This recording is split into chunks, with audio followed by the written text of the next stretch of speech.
Lorcana Locals!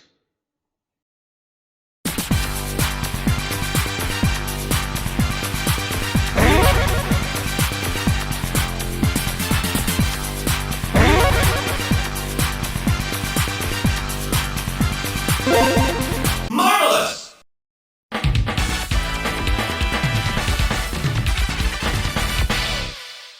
Fight!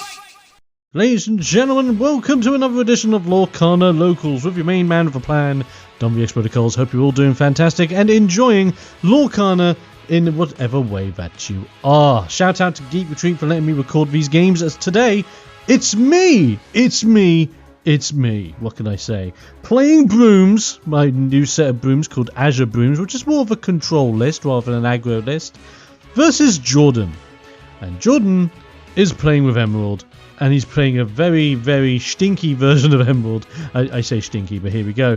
I start off on my end with a Luminary Keeper, great turn 1 Broom. Jordan with a Diablo, hence why he was able to have a look at my hand there, and you had a look as well, so you could see where I'm currently sitting at.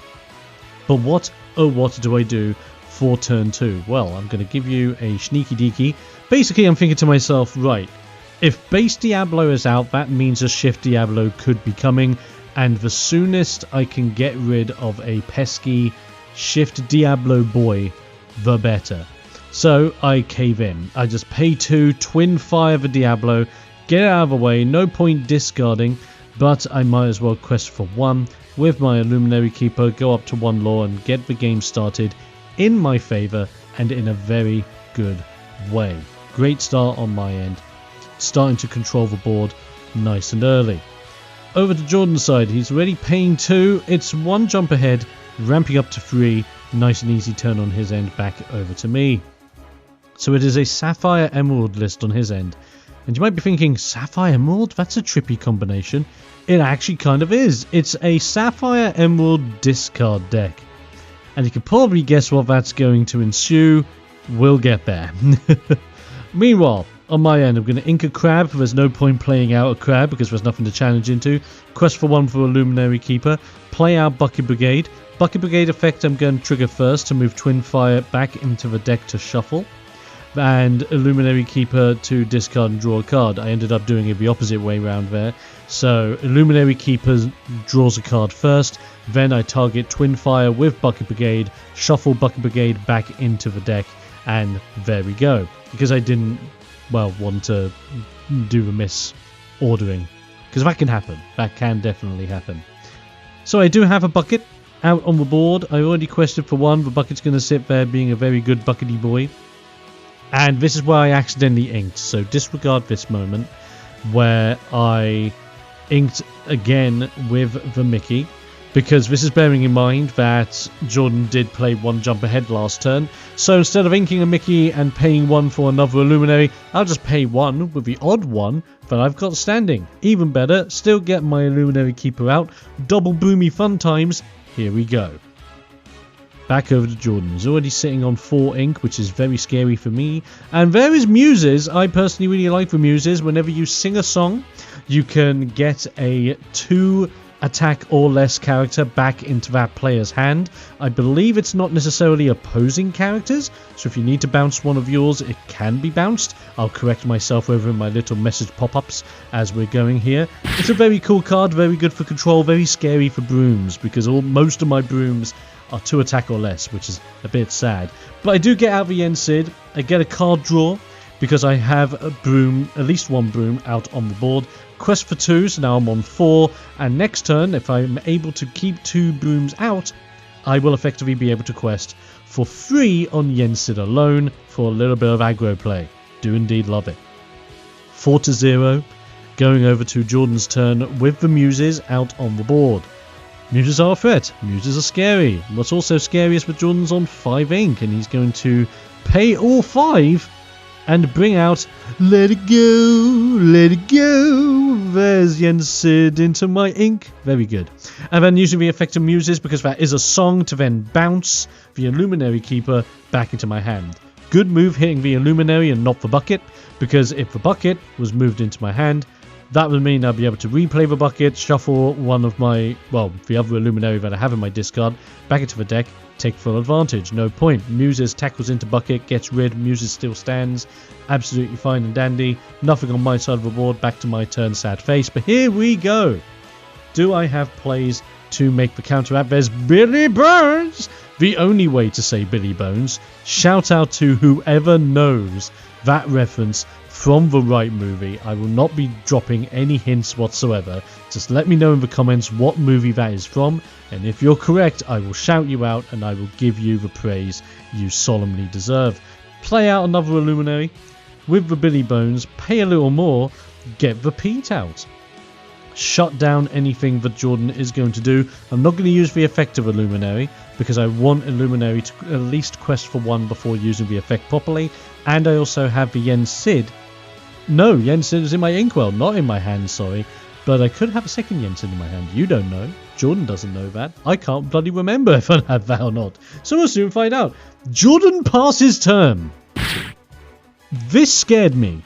He passes turn with 6 ink on board and only the Muses out. I shut him down with Pete, which made me realise, does he have a handful of actions and songs that he can't use?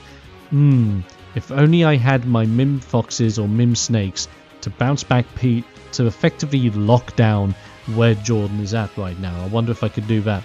But I'm not going to do that. Instead, here comes the Mickey that makes all my Brooms oh so cheaper to play. And with him in mind, what do we do with a Drunken Sailor? I wonder what we do.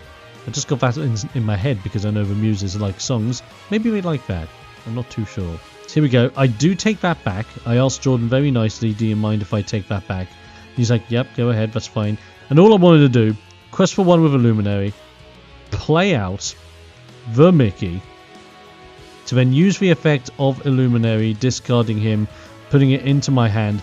Bear in mind that Illuminary does not go back into my hand through the effect of Mickey, because the effect of Mickey does not trigger in that way. Remember that.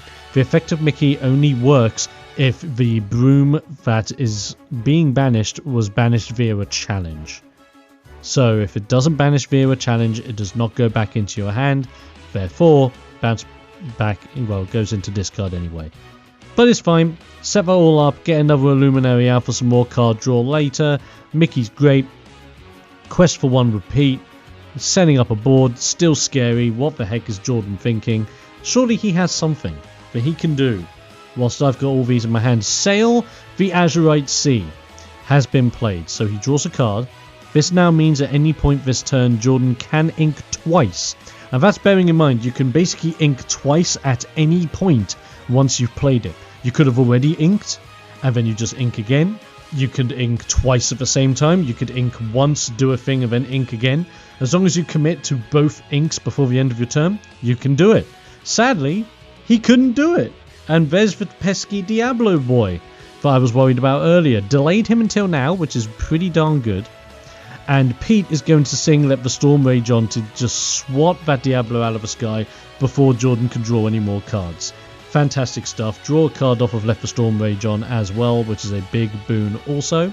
I can't target the Muses because the Muses does have wards, so we've got to keep that in mind. I pay the ink raw in order to get the card draw off of Friends of the other side. So let's see if Friends does indeed help me out by getting the cards I desperately need to either just keep questing at this point or to maybe get rid of Muses. It's hard to tell. Very hard to tell. I'm going to pay what I can, get Industrial Model. Industrial Model is going to put Resist +1 onto Mickey. So Mickey has Resist +1. We then quest with absolutely everybody, going up to 9. Fantastic turn. I think that went really, really well and snazzy. It's time to see where we go from here. Back over to Jordan. Surely he has something he can do. Those Muses are just standing there waiting to go on stage. Let my people sing. You can tell I may have been watching Prince of Egypt. It's one of my favourite animated films of all time. I know it's not Disney and it's DreamWorks, but still, if it's a fantastic animated movie or a great movie in general, I want to talk about it and I want to share it. So if you have not seen the DreamWorks animated Prince of Egypt, please do. It's a fantastic one. Vez, we don't talk about Bruno. I select a card, put it back into my hand, and then one of my cards from my hand is discarded at random. Let's see what happens. I'm doing a little bit of a finagle. Let's see. Jordan's going to pick that one. What does he hit? It's Mickey. Youch. But then Muses will also trigger because that is a song, and it will bounce back the industrial model. Not the scariest thing to bounce back. It will give one of my other brooms a resist +1 trigger. So maybe not the best option. I would have personally picked a Luminary Keeper, so I can't draw cards personally. But still, you had to hit something, and why not just get rid of one pesky broom, huh? It makes sense. Now to think, what am I going to do? I'm going to draw for turn. I'm going to get everything readied. I'm not the most intimidated by the board, because the board's interesting. It's just a shame that the Muses have Ward. I can't use an ability to exert them. I can't target them with direct removal, which is big sad. So at the moment, I'm kind of thinking to myself, what can I do with this control variant of Brooms that can basically just help me quest more? That's the only difference. I'm very much in the category of believing that aggro Brooms are way better than control Brooms. And I love trying to build a control deck version of Brooms, and I think there's room there. I think the problem is there's so many intricate cards that you need for Amethyst control to make that work that you end up losing more Brooms to fit the control mechanics in, therefore making it less of a Broom deck and more of a control deck, if you understand what I mean there. So we're going to do all that. We're going to quest with the peeps. I'm going to discard a Luminary, get one draw off of the industrial model. Pete's going to get the resist +1. And there we go, the Yensid. Fantastic. I draw another card. And Yensid is a good boy that we like. That is what we want. More things on board, ready to do things. That's what we want. Fantastic jobby. And if you see any flashy lights on any of my cards by any means, it's Christmas time when I'm recording this. And by the fact that it's Christmas time, that means there's a lot of Christmas lights. And I had a different table this time round for these matches. So, different table, different lights set up, and therefore you can see the reflection of some of the Christmas lights outside the store. That's nice. Why not? A little bit of flashy fash. Hopefully it doesn't put you off too much. Hopefully. Jordan on his turn finally has a play. It is the Prince John that makes it so that whenever I discard a card, he gets to draw a card. Shady stuff, and there's Hypnotize. Ooh, that's one card. But which one do I get rid of? Because I don't mind what I normally get rid of. I'm going to just discard a Broom, because Brooms in my discard is not a bad thing. If anything, I kind of like Brooms in my discard, because Brooms in my discard means I can get them back later with Swift Cleaner, one of my favourite Brooms. That is Jasmine, the healer Jasmine, to be more specific. And I don't know if Jordan triggered the healing effect on Jasmine or not. I don't think he did, because Muses is still on 2 health. Muses should be down to... is it 1 damage? 1 damage, yes. So Muses should be down to only 1 damage on them, which means they have 3 willpower remaining. So that's a thing. We're going to sing repeat. We're going to do another Let the Storm Rage On. We're going to whack into Jasmine, because Jasmine's the only threat that I can target, because both Prince John and Muses have Ward. I've already said this. Then, with that control in mind, what am I going to do? I'm going to play a second Yensid and draw a card, because why not? I just need card draw at this point to get my options out that I need right now to make things work. And then I pay the ink. I'm going to put down the Bucket Brigade. We're going to then see what I have in my discard that I want to shuffle back into the deck. I'm just going to put Let the Storm Rage On, solid removal option, and it also gives me a card. So, big fat bonus. I think that was a perfectly good pick. Shuffle the deck a little bit, and we're off to the races. This does mean I can quest with Yensid for free, which is very, very nice. One of the Yensids, I should say, not both. And I'm going to ink the brand new card that I put into the deck, which is Lost for Way, aka Broom Doggo, who in my opinion is technically a Broom. Speaking of which, here's Sorcerer's Tower. Move the Brooms into Sorcerer's Tower so we can do things. And what am I going to do here? I'll tell you what I'm going to do here. I'm going to quest for free with Yensid, go up to 13. We're going to quest for 2 with industrial model, go up to 15. And that's all we're going to do, because the bucket just freshly came out this turn. I'm putting the pressure on Jordan now. Jordan basically needs to control my board hard enough so that I cannot win with this board setup. Sorcerer's Tower is quite scary. If you don't know what it does, any character that is at Sorcerer's Tower can quest for +1 lore, and Brooms travel to Sorcerer's Tower for free. Simple as that. Now, that's the card I was scared of that Jordan just played there. I forget what it is off the top of my head, and I'll be sure to pop it up on screen so that you guys know which one it is. But effectively, it's one of the brand new cards from Azure C that makes it so that your opponent discards their entire hand. All of my cards are now in the discard. You can see the Swift Cleaners right there, and it's a big youch. But that was very costly for Jordan. Very, very costly. He's thinking of a moment of what to do, bearing in mind that he has a trigger of the Muses to go off. And the Muses can hit everything on my board apart from Pete. So it's a matter of which one of these cards makes the most sense to send back into my hand with the effect of the Muses. And on top of that, what else does Jordan have in his hand that is capable of stopping me here and now? That's the crazy thing here. He is going to ink 1 card. He's having a thinky do. He's got plenty of cards in his hand. I believe I remember Jordan telling me after this game that he was sitting with a hand of uninkables for who knows how long. And that was crazy. Sings a 1 jump ahead, counts as a song, gets the ramp. That means the Muses will trigger again. Oh, Bend to My Will. That's what the card's called. Bend to My Will is only an action, not a song, so that wouldn't have triggered the Muses. I apologise. But that... Oh, sudden chill as well. So not just did he bounce 1 back into my hand, he then makes me discard that 1 from my hand, draws a card, and is now able to pick another one with the Muses, and decides to pick on... Ooh, another Broom. This now makes it so that the Yen Sids cannot quest for free, and I understand Jordan's logic here, because now I can only quest for free with all 3 of my characters out. Sad face. Or can I? Or can I? Oh, let me share this with you. Move both Yen Sids into Sorcerer's Tower, quest for 2 each, so that's 2, 4, 5 total, 20 exactly. What a win! Never sleep on characters sitting out of nowhere and a Sorcerer's Tower. Very deadly combination. Great game. Moving on to game 2. I'll see you guys over there. It's game 2, ladies and gentlemen. And we're back with some more broomy fun times. This time Jordan starting with a Diablo, and there is my hand. Very, very big. Very, very scary. Lots of things going on with some different cards that you might actually see me play this turn. The big scary thing, if you had a look at my hand there, where are my 1-drops? That's a good question. I'd like to know as well, because I think this began the trend of my 1-drops not existing. And that is it. I would just ink a Sorcerer's Tower. I don't need it this early.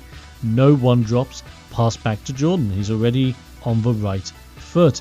There's Sail the Azurite Sea. After inking once this turn, there's the second ink. And does he have a 1-drop that he wants to put out?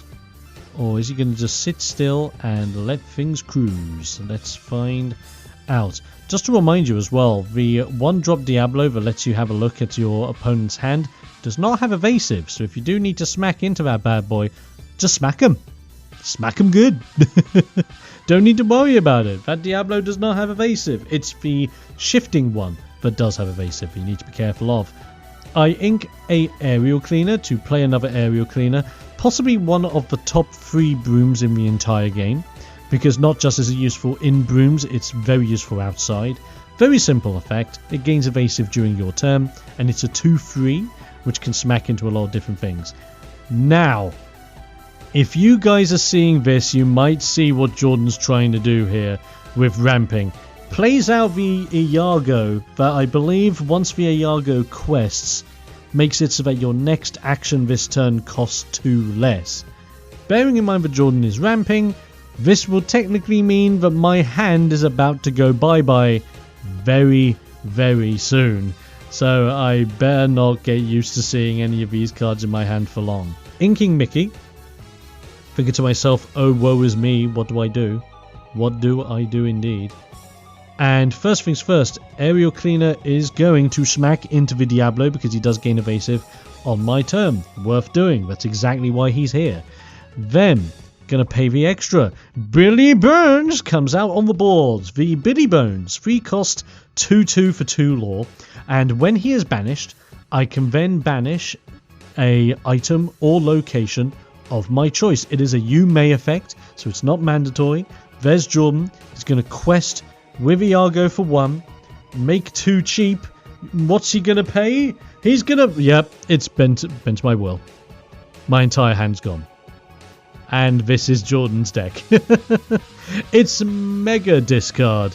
Basically making it so that now Jordan's the one with the hand and I have absolutely nout doing top deck plays. But if the top deck plays are going to help me out, like the 1-drop Illuminary Keeper that will allow me to draw a card next turn, I might not complain that hard. I'm just going to quest, go to 3. Because the good thing with Billy Bones, even if my opponent doesn't play out any locations or items, it's still a threat because it is gaining me 2 lore every single turn unless you swing into it, just like Jordan is. I don't think Billy Bones is the best. I think if you want possibly the best option with item and location removal, more so item removal, Benja is still very, very, very viable. For location removal, it's hard. Like, for location specific removal, outside of just ramming headfirst into whatever you see, it's a toughie. But yes, I play out Yensid, I get to draw a card, I forget to ink into my inkwell to go up to 4 with the Merlin Crab. And now it's a matter of what I would like to do next. I've got Brooms, I've got Yensid. I'm going to swing my big aerial broom boy into the Iago to get Iago out of there so it's no longer a threat. Quest for 1 with the Illuminary Keeper. Job's a good one. I know I could have just not done anything with my Brooms and just risked it for another turn and quested big with Yensid, but sometimes you just need to control the board and get rid of pesky threats. Little did I know Jordan had a second Iago, and that's a big ouch. Not Iago. Plays out Raw, Friends on the other side. Another 2 cards in my hand. Will any of them help? I've only got 1 ink to my name. Make that 2! I do have to ink myself another Yensid. But I do get the Bucky Brigade, which therefore means I'm able to put something back in. Out of all the cards I've discarded so far, I'm going to put back the Swifty, because at least Swift Cleaner, if I'm able to draw into it, will allow me to get all of my Brooms from discard back into the deck. And I'd rather have them in the deck than in the discard. Simple as that. It's at least a forward-thinking play.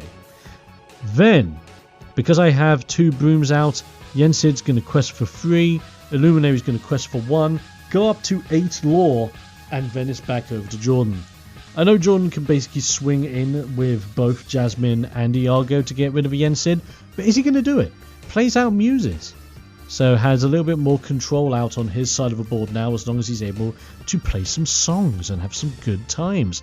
Bearing in mind his actions can be reduced by 2 as long as he quests with the Iago, which is a threat and something I do definitely need to bear in mind. But Iago here swinging into a Luminary Keeper, so no card draw opportunities for me, and the pesky Broom is indeed gone, and that is it.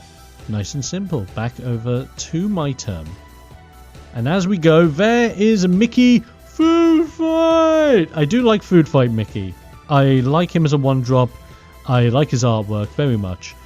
And he kind of works in Brooms. He's probably the best shift target for Playful Sorcerer Mickey for later on. But again, this is another problem that I have with anything outside of aggro Brooms.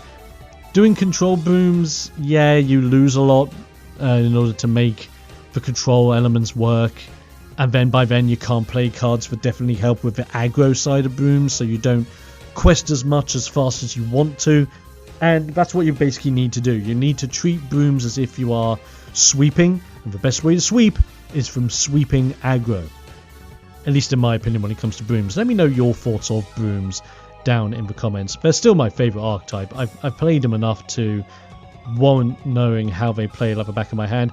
Billy Burns comes back out yet again. And with that in mind, oh what am I to do? Quest for 1 with Mickey Food Fight, going up to 10 lore. I am in control of the lore counts here. I'm going to quest for 1 with Yen Sid, and I'm going to bait. This is where we play the baiting game, ladies and gentlemen. If he swings in to Yen Sid, he's going to have to swing in with at least 2 of his characters to make it worthwhile. Not ideal. Or sing a song and bounce Yen Sid back into my hand, which he can do, if he so wishes. And that's bouncing back Yen Sid, Mickey, or Billy Burns. It's one... He has to pick one. I'm baiting Jordan. I'm giving him too many options to put out there. And he's going to swing both the Muses and the Jasmine into Yen Sid. That's great. That's -2 questing characters, which works okay in my favor. Not the best, but it still is okay. At least with what I'm dealing with here. Plays out another Jasmine. Removes the damage. You remembered. Well done, Jordan. You remembered this time to actually remove damage off of something. Well done. Like I keep saying in some of these games, ladies and gentlemen, misplays happen all the time. And it's important to document them so that you know where not to go wrong next time. So that's why I cover it, and that's why I point them out if they do indeed happen. Jordan quests going up to 6. I'm sitting on 11, and I'm back to my top deck antics. What I have in my hand, I have no idea. But one thing's for certain, I don't think it's something I'm going to like playing. But no, I pay 3 for Let the Storm Rage On. Getting rid of another Iago, it at least lets me draw a card. It's another Illuminary. I'll take it. Very, very good. Let's go. The deck has synergy somewhat. Quest for a few. Go up to 14. Let's freaking go. And again, this still works in my favor. If Jordan needs to get rid of Billy Bones, he needs to sing a song and bounce it back, or he needs to swing into it with the Muses and get rid of it that way, or with both Jasmines, get rid of him that way, or with Prince John, and that's not ideal. That is one jump ahead, which is going to give an ink over to Jordan. Jordan's now going to be thinking, oh, what do I do? What do I do? And he's going to picky on one of my boys. Don't know why I'm grabbing a dice, but there you go. Bounce Mickey back into my hand. And this is where I need to apologize, because you will notice on my side of the board, I'm wrapping up my thumb. Yeah, I've got my fingers and thumb currently recovering from an injury I've had earlier this year, and they have a tendency to just either be very prone to paper or card cuts, or they'll just randomly crack open on their own volition. Not very nice, and it doesn't sound nice because it's not nice at all. But just know I'm okay, my hand's okay, I just needed a plaster, and shout out to Laura from the locals that did help grab me a plaster so I could keep going. No, I'm not suing Geek Retreat, it was not their fault, although I did get 2 packs at the end of this particular night of locals, so maybe that was a sympathy pack, or maybe that was a please don't sue us pack. You could debate that in the comments. Joking, of course. Scary threat assessment time. Nothing on my side of the board as I apply a plaster. Alrighty, so we're going to be readying things up on my turn. I am now Blue Thumb Domo. Let's go. And we draw for turn. There's nothing on my side of the board, and I need to think, what the blue heck am I going to do? Oh, whatever am I going to do? So, first off, we're going to pay for Let the Storm Rage On. We're going to deal 2 damage to the not damaged Jasmine and draw a card. Will that card help me? Probably not. Probably not, but we're going to see what's going to happen. I'm going to pay the rest of my ink. It's double Illuminary! It's not good.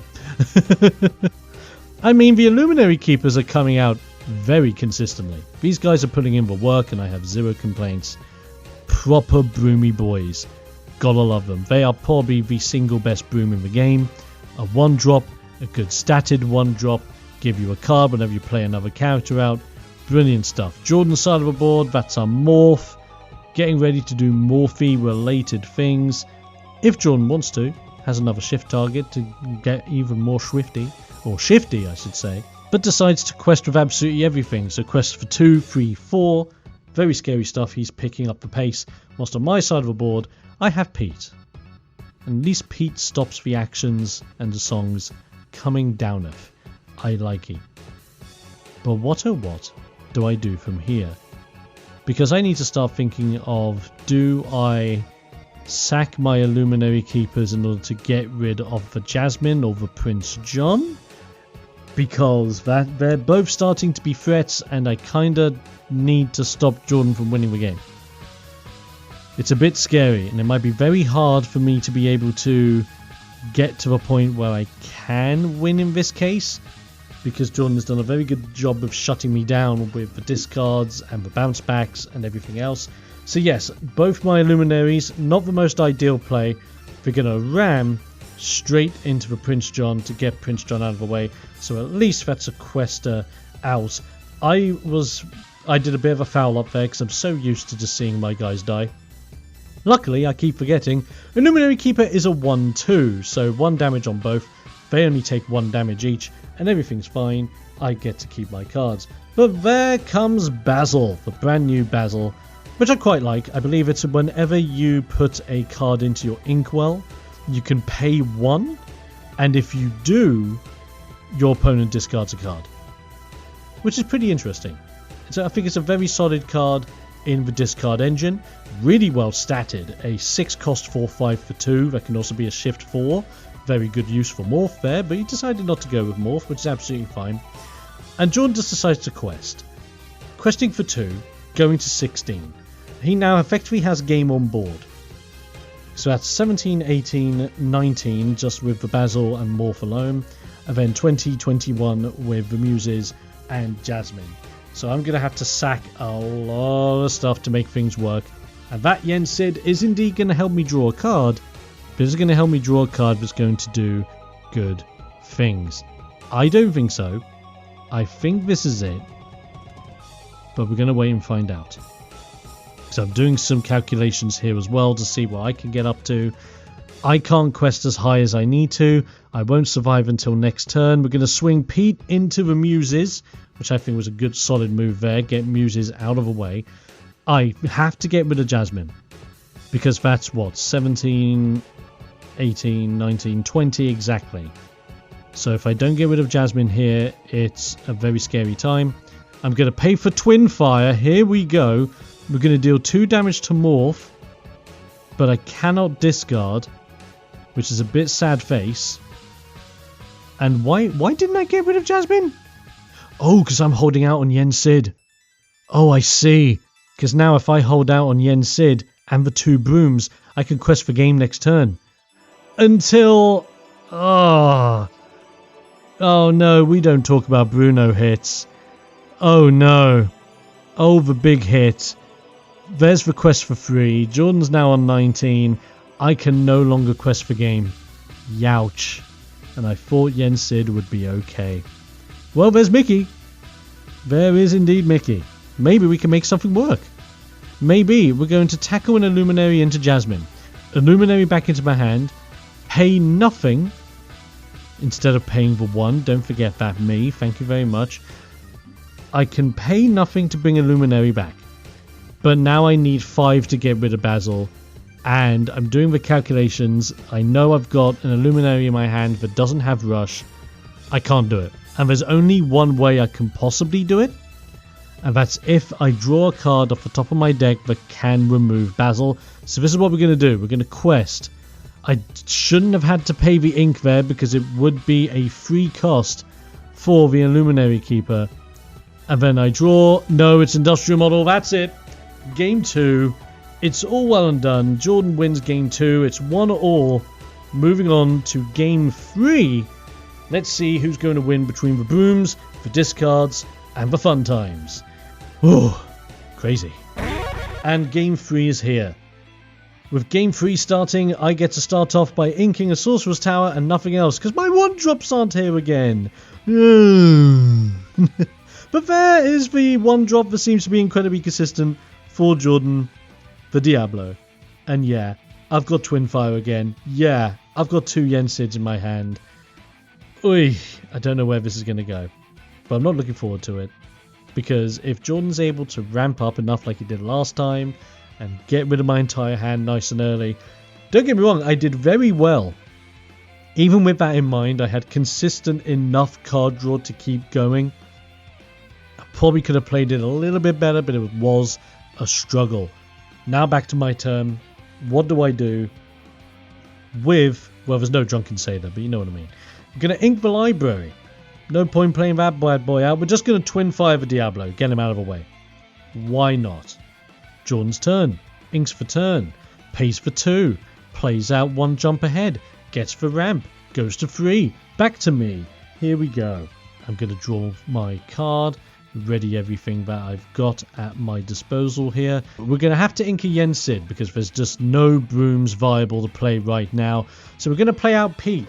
Control the board. Make it so that Jordan cannot play any actions. That's no sail. No more 1 jumps. None of that business. And so what's Jordan going to be doing with that instead? Shutting down his options. Limiting to what he can do this early on. And he's going to pay 3. Bring out Iago. Well, pay 4. I do apologise because of a ramp. Pay 4 for the Iago. Give me the threats. I really don't like the Iago. That Iago is a pain. But I will sing Let the Storm Rage On till deal 2 damage to Iago to then draw a card. Maybe that card draw will indeed help me out. I'm going to ink an industrial model, bringing me up to 4 ink. I'm going to pay the 3 for another Let the Storm Rage On to get rid of Iago before he's even triggered once, which is very, very handy. Draw another card. Didn't have a run 1 drop, but at least I'm controlling the board. At least. The only thing on that board right now is my big boy Pete. You gotta love that Pete. Referee is just beautiful for control. There's the Muses. Back over to my turn. Obviously I understand now how terrifying Muses is against my Brooms, but if I can at least get some on-play effects to trigger, then we should hopefully be okay. You can see how things go. Here, I decide to ink Billy Burns, and I'm going to pay the ink to play out the library. Nice at this moment in time. I'm then going to pay 2 for the bucket. I'm going to shuffle back Twin Fire, because I just have a strange feeling the Twin Fire is going to be very, very handy at some point. I'm also going to quest for 1 repeat, and all things good to go. Library is just going to sit there at the moment. I didn't move anyone in. I could have moved Pete in, but there's no point at this moment in time, at least in my opinion. And at least with a library out, if I want to tackle into anything, sack them, or potentially just let him sit at the library and see if Jordan sacks them, I can at least draw some additional cards. And library is possibly one of the best locations in the deck right now, alongside the Queen's Castle. Fantastic card, and I highly recommend it. But we don't talk about Bruno. Shuffles Pete back into my hand. We're going to do some hand finagling, and let's see what Jordan is going to hit this time around in my hand with, we don't talk about Bruno, it's Swifty. Oh, of all the Brooms, it just had to be the Swifty boy. But then he's going to bounce my bucket back into my hand, so I can at least use bucket to get Swifty back into the deck if I so wish to. I can even do it to get back into the deck via Let the Storm Rage On also. So I have options. I definitely have options here. Muses is just going to quest for 1. Absolutely fine by me. Back over to my turn. I'm going to gain 1 off of library, draw a card. Oh, an interesting start to game 3. Very different in comparison to the other 2. And I'm going to start off by inking a bucket. Once I ink the bucket, we're going to play Swifty. Swifty gets back a Swifty. That's swift of me. Get back into the deck. Give it a good damn shuffle, and at least Swifty is out. And Swifty is going to be capable of getting rid of the Muses. That's what I like. Hopefully that's what you like as well. Because I don't want the Muses being, well, this amusing, so to say. It's not amusing to me. Going to move into the library with the last ink that I have. Tackle into the Muses, take 2 damage. And now Swifty's going to sit in the library, not do a lot, and be ready to take out anything that I can potentially take out next turn, or just quest for 2 next turn, which is pretty darn nice, and help me out. Everything's looking okay at this moment in time. Jordan has nothing. He plays 1 jump ahead, gets a bit of ramp, passes it back over to me. A little bit weird, a little bit scared. Plays out Mickey Mouse. So at least my brooms are a little bit cheaper. Play out the Yensid, get the card draw because I do have Swifty out on the board, and we are all good to go. With that in mind, I'm going to quest for 2 with Swifty, go up to 5, and it's back over to Jordan. Interesting turn of events there. Now that I have a Yensid out, that is also threatening other broom plays. There is Iago, another one. The pesky 2-4 cheapy boy. Still nothing from Jordan. Very interesting. I gain my 1 off of library again. Back to my turn. Draw a card for the turn. What are we going to be doing here, I wonder? Let's have a think. Let's find out. I'm going to ink for Playful Sorcerer Mickey, which I will agree. I think I put too many Playful Sorcerer Mickeys in this version of the deck. I put him at 4. I think 4's too much for Playful Mickey if you're doing a control version. I think 3 max. You're probably better off at 2 with a control version. If it's a full-on aggro broom version, by all means, put him at 3, potentially 4, depending on the rest of your list, in my opinion. Plays out Sorcerer's Tower. Now with Sorcerer's Tower in play, I've got some interesting ideas, but I'm also going to play out the Pete to shut down any pesky actions that Jordan may be thinking of doing with Iago making things cheaper. I'm going to keep the damage on Swifty, move Swifty over to the Sorcerer's Tower for 3, and pay the odd 1 to move Yensid into the library instead. Now with that in mind, I'm now thinking of what to do quest-wise. I'm going to quest with both of them. So that's 1 for Yensid, 3 for the Swifty Broom. So that is still a 4 lore play, questing everyone that I did, which is very, very good, going up to 9. Jordan raw plays for Diablo. And on his side of the board, I would start thinking, oh, what the bloody hell am I going to do with these pesky brooms? Let's soon find out. We're looking at library. We're looking at all the things here. I'm going to get my 1 off of the library because I did forget last turn. Thank you very much, Jordan. I thought I forgot something, which is very, very kind of him. He didn't need to do that. And remember, if you're playing a professional game outside of your locals, like a Stored Championships, if your opponent forgets to trigger an effect, or if your opponent forgets to get the +1 lore off of any of their things, you are not obliged to tell them. If they miss their triggers, it is on them. If you want them to commit to their triggers and you want to be nice about it, go ahead, but you're not pressured to do so. I am now on 11. I now have a pretty nice board and I need to do some calculations and adding up, and I think I might just be able to do the thing that I want to do. Let's see if I can here. Don't sleep on Sorcerer's Tower, guys. Sorcerer's Tower is brilliant. I love that card to bits. We're going to pay. We're going to move Yensid into the Sorcerer's Tower. We're going to move Pete into Sorcerer's Tower. We're even going to move Mickey into Sorcerer's Tower. So that is 3, 4, 5, 6, 7, 8, 9, 10 lore going straight to 21. Job done. Game over. You boy does the win. Brooms win again. Oh yeah. I like this deck, but I think it has some work to do. But if you enjoyed the games, if you enjoyed the decks between me and Jordan, let us know your favourite deck that you saw in play down in the comments below. Be sure to share this with your friends and anyone else that does enjoy Lorcana so they can join in on the Lorcana Locals action. Also, whilst you're down there, be sure to subscribe, hit the notification bell so you don't miss out on any more explosive action in the future. Stay safe, stay awesome, and most importantly, stay explosive. I'll be seeing you next time.